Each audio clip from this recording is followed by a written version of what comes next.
All right, so the very first thing here is, let's actually concentrate on, let me grab my pen. So let's concentrate on this section, right? The leaf 1, leaf 2, and this guy. Okay, so we want to create like a multi-chassis lag over here. How do you do it? So you have the leaf 1, L1, we have the leaf 2, and then we have H7, which is like nothing but a server of sort. Okay, and why is it called as a multi-chassis lag? Because we are trying to create a port channel or a lag interface, but with two different boxes here, right? So these two are two separate boxes. That's why it is called as a multi-chassis lag. So when you're configuring this, you always need to remember that on this side, we will use the normal LACP config, right? We'll be using interface lag and we'll put all the LACP stuff under it. But when you're configuring it on this side, right, which is on L1 and L2, you need to use the keyword called as multi-chassis because it is on the two different boxes, right? Ultimately, these two boxes will act like one, and this topology will get condensed into something like this, right? Logically, it will look like this.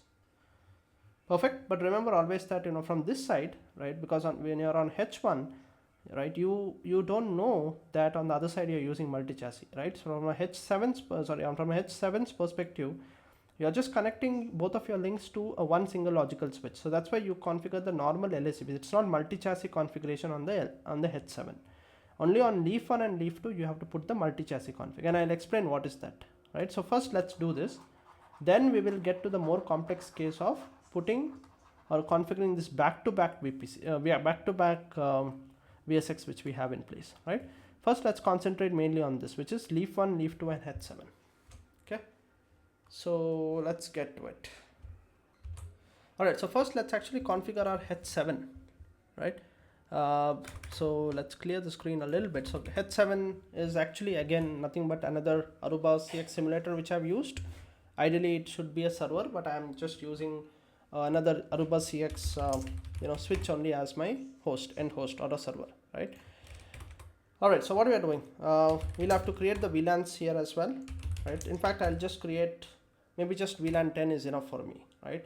I don't really need all the VLANs because ideally I will just try to ping from VLAN 10 at the end, right? But technically you can think of this as a server. So if it's a server, ideally it will have all the VLANs because you can then put different VMs in different VLANs and things like that. But for my use case, I'm just going to have only one VLAN, right? Now let's create the lag. Like I said, on the H7 side, right, we don't have to worry about multi-chassis. I'm gonna just create lag maybe 3, right? So remember in Cisco's world, we used to create something called interface port channel. So here it is something called as interface lag 3, right? Let's do no shard, no routing because it's L2 lag. Let's allow the VLANs, right? VLAN trunk allowed 10.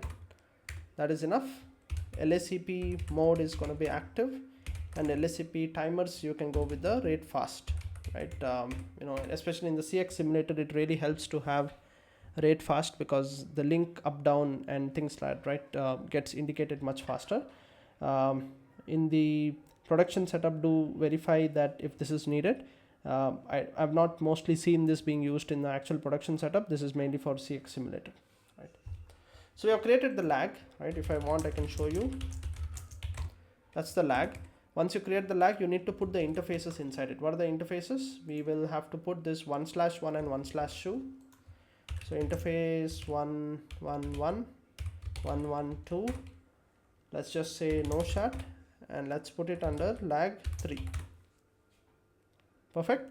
While we are here, let's also put like a IP address on, right? Let's put an IP address on this guy because we'll be using this guy for testing, right? For our endpoint testing. So like a end host testing. So I'm gonna say 10.10/24.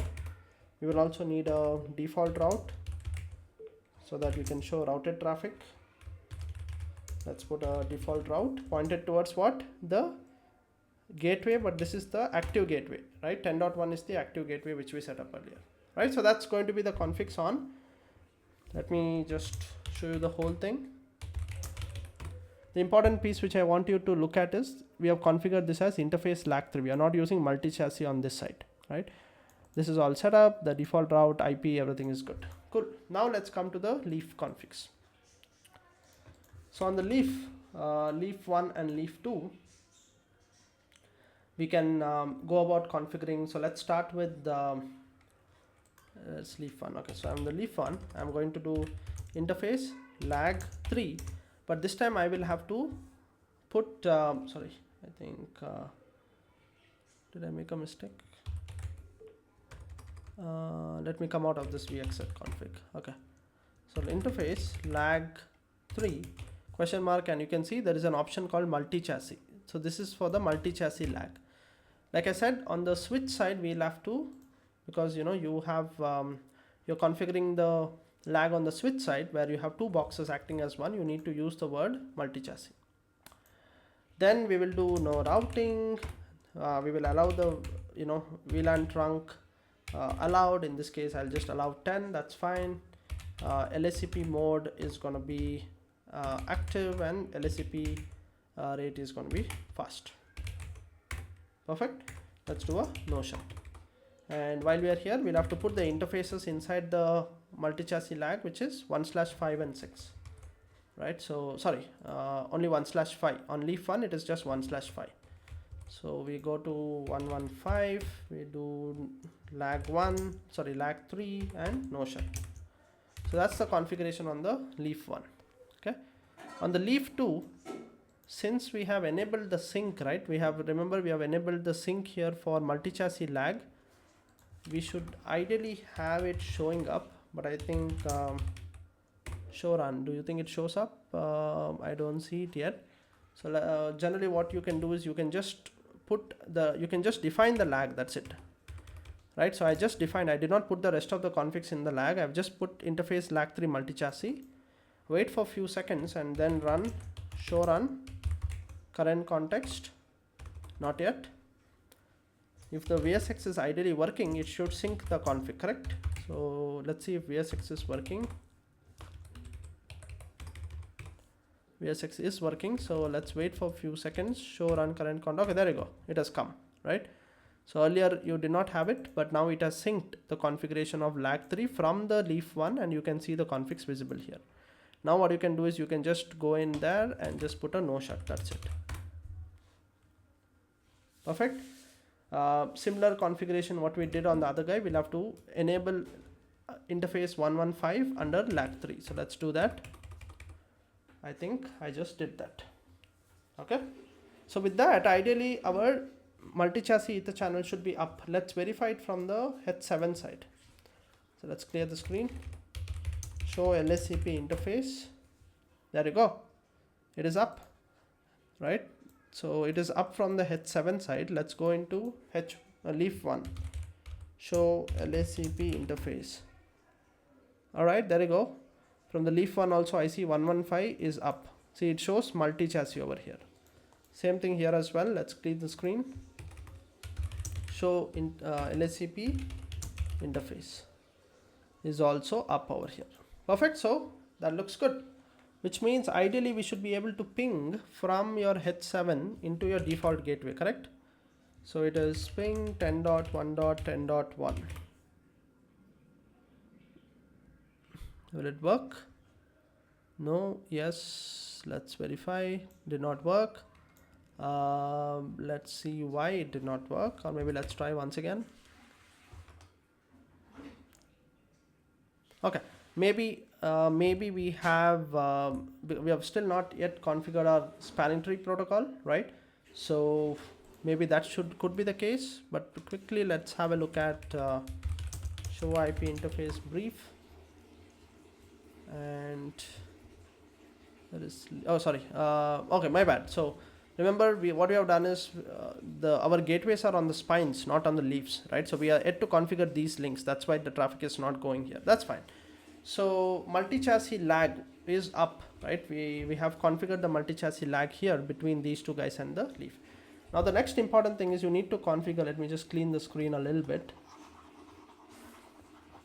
Okay, let us go ahead and configure. The next step is we'll configure the multi-chassis here, right, over here in between these two guys, right? So all these 4 links which you see, which are the 4 links?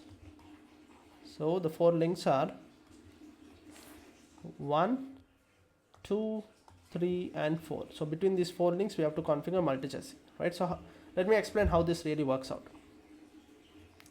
Remember these 2 spines, let me just mention it here. These are the 2 spines, S1, S2, and then you have leaf 1 and leaf 2. Okay, so right now this is how you have, and these are all cross connected, right? This is connected to this guy, this is connected, obviously for redundancy purposes this is how it is connected. But we also know that these 2 boxes will act as one box. So this S1 and S2 will get logically converted to say one box called as S. The 2 leaves also will get logically converted to just one leaf, which means all these 4 links will show up like this between them. Correct? And from a configuration perspective, you will need to use multi-chassis here as well as multi-chassis here, because even on the leaf side you have 2 boxes acting as one. Even on the spine side you have 2 boxes acting as one. So as a result, when you're configuring the lag configuration, you'll have to use multi-chassis config on the spine as well as on leaf. Right? Make sense? Just to kind of give a little bit of a bonus tip here, right? Imagine if you had one more set of leaves. So imagine you have, how would that configuration look like? So leaf 3 and leaf 4. So I say you had it something like this. And if you had something like this, then this guy would be connected here, this guy would be connected like this, right? So basically you would have 4 more links. So this whole topology would then collapse into something like this, right? So let me just reduce the size of this one. Okay, it's not reducing. Okay, it's not reducing, that's fine. So what would really happen is, in that case, you will basically have these 2 spines collapsing into something like this guy, right? So that will be the spine. These 2 leaves will collapse into, these 2 leaves will collapse into this leaf. So I'm going to call it, maybe leaf 1, 2, and then you would have one more leaf over here, which is leaf 3, 4, right? So now from a, though physical topology is like this, logical topology would be something like this, right? So you would basically have 4 links over here and 4 links over here. Okay. So that time when you're configuring the multi-chassis on your spine, you will use say multi-chassis lag 1 and this will be multi-chassis lag 2, right? Similarly, this will be multi-chassis lag 1, this will be multi-chassis lag 2, right? So that's how you would configure it, because in that case logically, this is how it would look like, right? Because you have 2 more other leaves, right? So which are also in VSX. Okay. Anyway, I just wanted to give you a tip on how can you visualize this when you have more, more leaves in your setup, right? Right now it's a little simple in our setup because we just have 2 leaves which are also in VSX and 2 spines which are in VSX, and which means that all of these logically this is all breaking up into just 2 boxes of this sort with like 4 links in between them. That's it. So we'll be configuring this. Okay. So let's see how do we do that. Pretty straightforward. Again, let's come to the spine.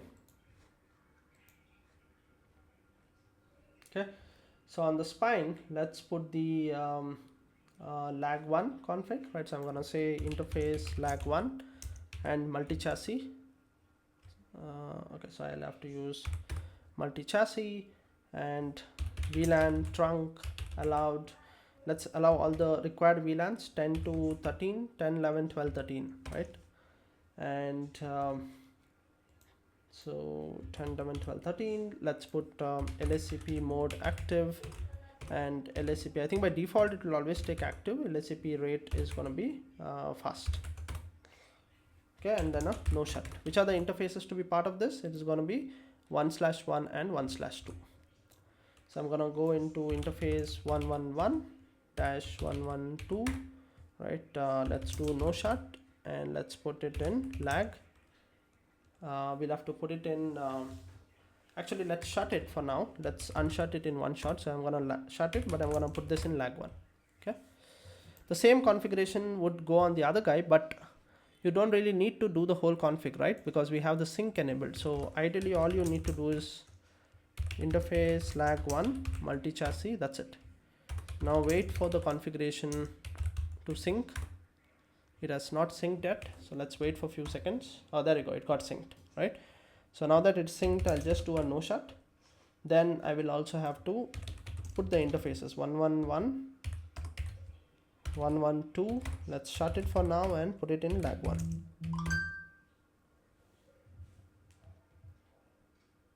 Alright, so that's mainly on the spines. Same configurations would be needed on the leaf as well, right? So on the leaf we will use, in fact it will be the same interfaces as well. So we will go to the leaf 1 and do the same configuration which we did here. So in fact we can copy the configuration from here so that we don't have to type it out. Show run interface lag 1. Okay, so it's going to be all of this guy till the end. Yes, it's going to be the same thing. So I'm going to go here, clean the screen, just put this guy. Okay, perfect. Okay, so that's gone in. So ideally on my peer, on my leaf 2, I'll just have to just define the lag, show run current config. It has not synced yet. Let's wait for the sync to finish. Not yet, still not synced. Let's see if the configs are show VSX brief. Okay, VSX is good. Maybe it took a bit of time here. Okay, there you go, it's synced now, right? So we'll do a no shut on the lag, and then we'll have to do interface 111/1-112. We'll have to, let's shut it for now, but let's put it in lag 1. Okay, I think I did not do that config here, so let's do that same on the leaf 1 as well. Let's shut it and put it in lag 1. Okay, so I think we have all the 4 guys with the multi-chassis configs. So all we have to do is unshut the interfaces, correct? So we'll do interface 111-112 and do just a no shut. Perfect. Let's do the same thing on all the guys. So I'm gonna do a no shut here. Let's do a no shut here, and the last guy as well. Alright, so if everything is working fine, our lag, multi-chassis lag should start showing up, which is the lag 1 right here in the center. That's what we tried now. All these 4 interfaces will appear as if they are connected between 2 single switches, and all of the 4 interfaces, you know, in our case we are using 1 gig link, so we are basically going to get like 4 gig bandwidth now because we have created a lag with the 4 links, right? So I can use the command show lscp interface. All right, so you can see 1112 is up here, right? On let's start from here, right? So you can see on the spine it is up, spine 2 it is up, leaf 1 it is up, and leaf 2 also it is up. Perfect, so that looks good. So we have the lags up. So ideally now the ping should work, right? So let's try the ping now.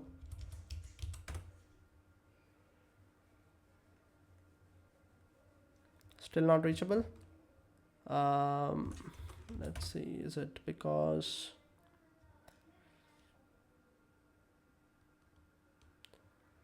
it's like the ping is still down? Let me figure that out. 1 minute.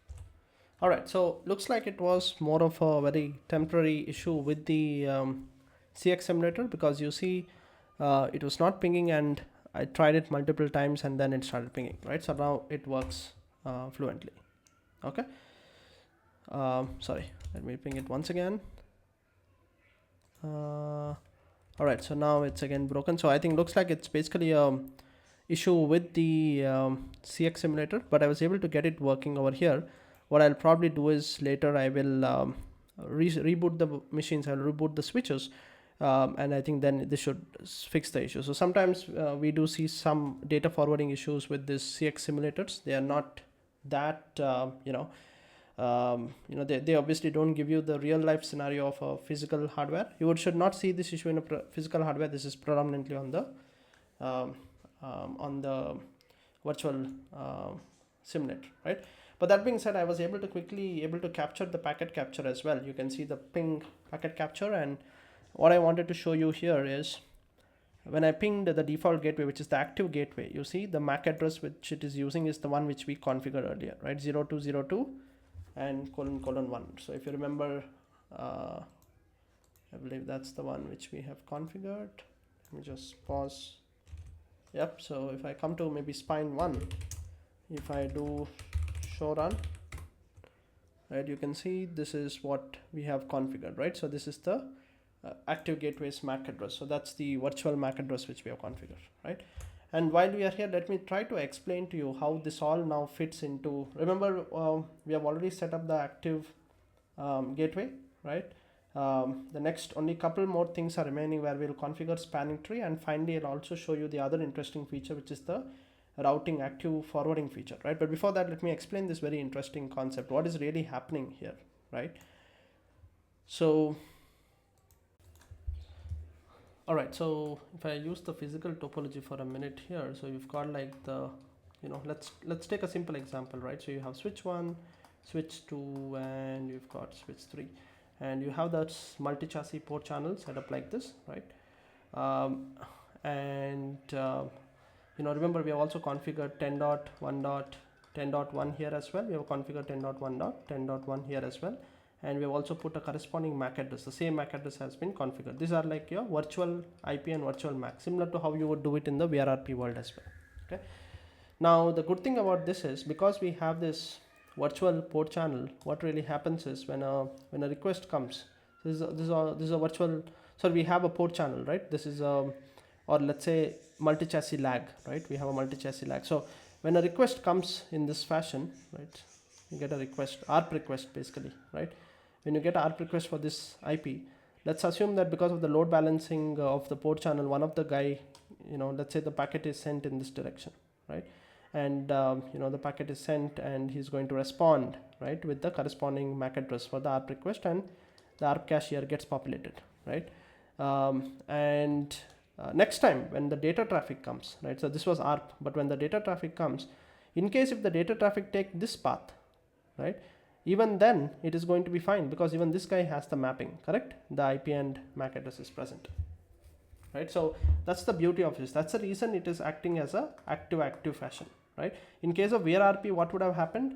If the packet was sent to this guy, because it's a port channel, there is always a possibility that because of the load balancing, this link might be favored, right? So if the packet was sent here, but then because in case of VRRP, you just have an active standby approach. So there was a good possibility that if this guy was the active, then traffic would have been sent along the ISL link back to S1, and this is not very optimal, right? But because we are using, this cool feature of active forwarding, right? The active gateway feature, you either of the spines in this case will be able to forward or accept the traffic, because both of them have the virtual IP and the virtual MAC. Okay, just wanted to kind of give that information, right, on how this whole multi-chassis lag is enabling that active gateway feature to work efficiently. Okay. All right, so while we are here, the next piece which we want to tackle here is probably, let me just go with the pen, the fourth next step is the spanning tree protocol, right? Because even though you're using VSX, and we talked about earlier how VSX helps you to kind of prevent the links from getting blocked because of spanning tree, you still need to enable spanning tree, because there is always a possibility people are going to connect, some physical connectivity can cause some sort of a loop, right? So spanning tree should still be working on the switch, but because of your design which we have in place, it is not going to block any links, right? So when it comes to spanning tree, we will be using one of the best practices used to MSTP, right? The multi-instance spanning tree is what we will use, and we will also enable some security features, right? We will enable root guard here, because root guard is very important in our design. Ideally, we want this guy to be the root, right? Let me just grab my, right? So we'll be making this guy as the root using priority values, but then at the same time we also need to be careful that any of the links which are connected to the other switches, right, they don't send any sort of better BPDUs, right, more powerful BPDUs. As a result, they don't become the root, right? So we'll have to enable root guard on the interfaces, And further, what we'll also do is on the leaf switches, right? Remember in the Cisco's world, we configure port fast and BPDU guards here as well. So, on the client facing ports, right, especially these ones, we'll be configuring the, just like very similar to port fast, there is a feature here in Aruba, which we'll be configuring as well. And then we'll also configure the BPDU guard on those interfaces, right? So hold back, in the next few minutes, we'll be configuring all the spanning tree related configs which are needed for this topology. Let's go on to the spine. Right. So on the spine 1, let's start with, let's look at the current situation, right? So if I do show spanning tree, you see it says it is disabled. So by default, looks like it is disabled. So first, what we'll do is we'll configure spanning tree. We'll have to put a you can put a when you're configuring MST, you need to give a configuration name, and let's call it as data center networks spanning tree. You can give a config revision, right? Revision number, right? So I'm going to use revision number 1. Then you need to create instances, right? When you create MST, you have different instances. Now by default, what we'll do is by default in Aruba, at least all the VLANs are made part of instance 0, right? That's done by default. So since our goal is to create a dedicated instance for the VLANs which are being used, so I will create an instance called instance 1, and let's put the VLANs which we are using, say from 10 to all the way to 100, right? Though we are not using all the VLANs, we'll just create an instance for these 100 VLANs. Cool. And then we'll also enable so that basically creates this instance for this one. And just by enabling spanning tree, what you're also doing is you're enabling instance 0 but for the rest of the VLANs, right? So that is how in Aruba it works, right? So now if you probably go and look at it, right? So if you look at show spanning tree, so you can see it's been enabled, right? But if I clearly explicitly show spanning tree MST instance 0, right? This is the default instance, right? Like I told you. So you can see the VLANs 129, 1012, 4094. So that's part of the MST 0, which is the default instance which I spoke about. Now if I show you instance 1, which we configured just now, that just has VLANs 10 to 100. So you basically have now 2 instances running on this. Okay. Next, what we'll do is we'll create priority, because we want this switch to act as the root, right? So we will do spanning tree priority 0. So this will again go for the instance 0, right? Similarly, spanning tree instance, because the problem is if you see here, when you do instance question number, it only takes from 1 to 64. So I'm going to go with 1 and priority will be 0. So I'm basically making this particular switch as root for all the VLANs basically, right? So if you do something like show spanning tree now, this is actually showing it for MST 0, right? And you can see my bridge ID is 0 and the root is also 0, which means I have become the bridge, right? Now you can do MST 1.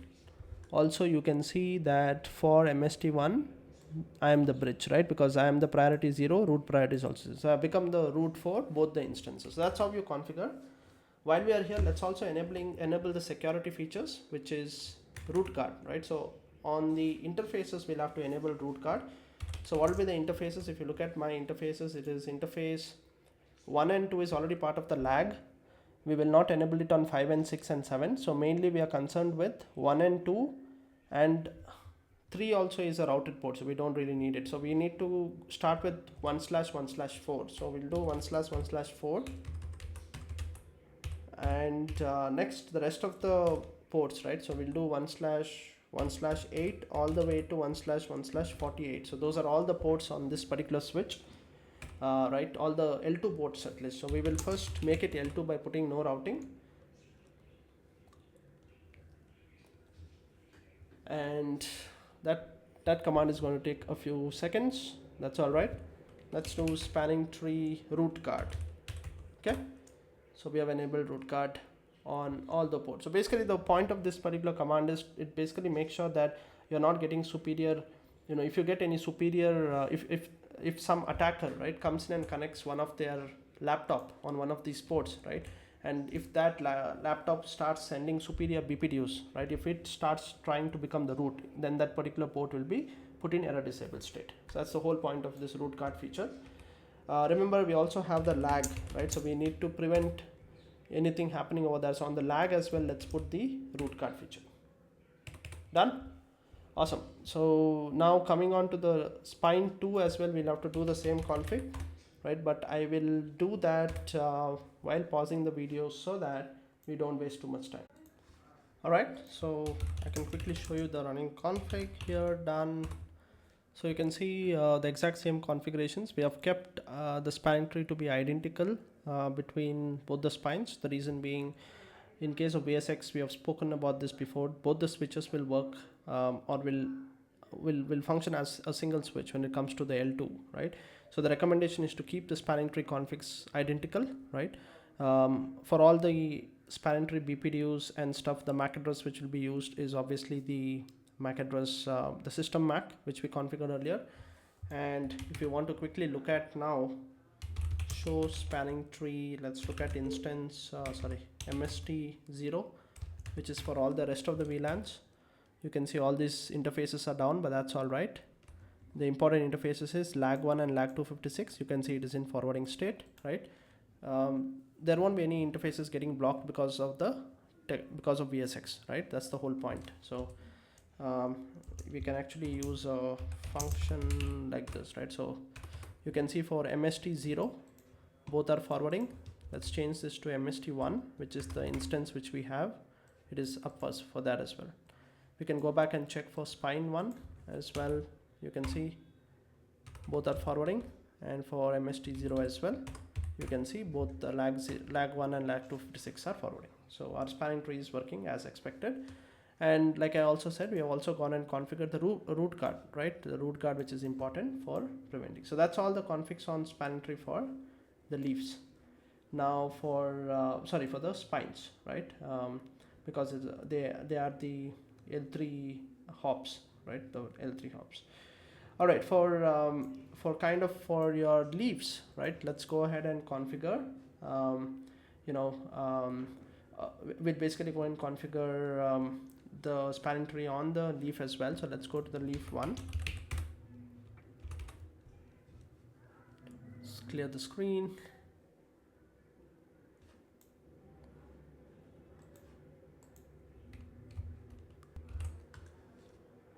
Right. So let's basically configure the same thing what we did earlier. Let's actually take the config from here, right? So it's easier. Show run spanning tree. So let's grab this guy. Let's first grab these two lines, right? So they will remain the same. So we are doing config name revision, right? Next, let's put the instance, right? So we need the instance as well.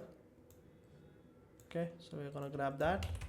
And we don't have to configure a priority here because by default I think it takes a priority of 4096, so we will check that. We are also enabling spanning tree for the MST0 like I spoke of. We also need now in this case, like I said, we will not be using root card, rather we have to use port fast feature, right? And which are the interfaces we need?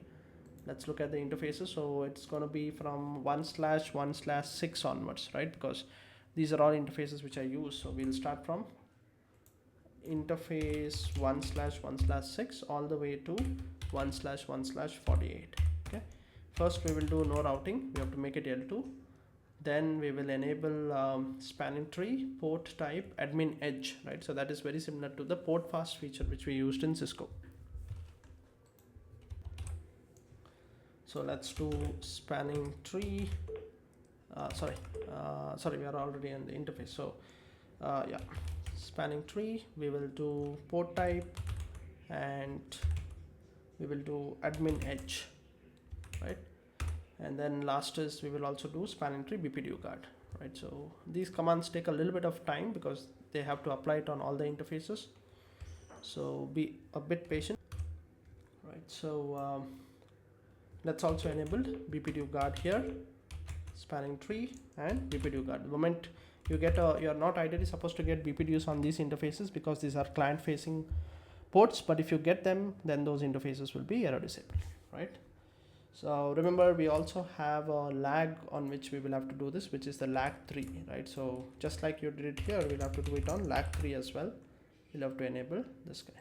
Okay. Now, so that's on the leaf one. Give me a minute. Let me go back. All right. So we have put the spanning tree configs on the peer as well. So run spanning. Yes. Maybe this one. All right. So there you go. We have not put the priority because we are letting the system decide the priority. But then the main thing is you have the spanning tree configs, you have the BPD UGART and the admin edge, right? And if I look at the spanning tree, maybe MST0 pipe exclude the down interfaces, you should see that our lag interface is in the forwarding state, right? So let's give it a second. And then the same thing if you go and look on the other switch as well. So if you probably look at, right, so here as well you can see it's okay, it's gone to the blocking state. Okay, now it's in the forwarding state, right? So the main important part here which I want to highlight is the lag interfaces. They will be in the forwarding state even though you have enabled spanning tree, because VSX is making them look like single switch, thereby giving you control of all the links, all the 4 links which are available between the spines and the leaves.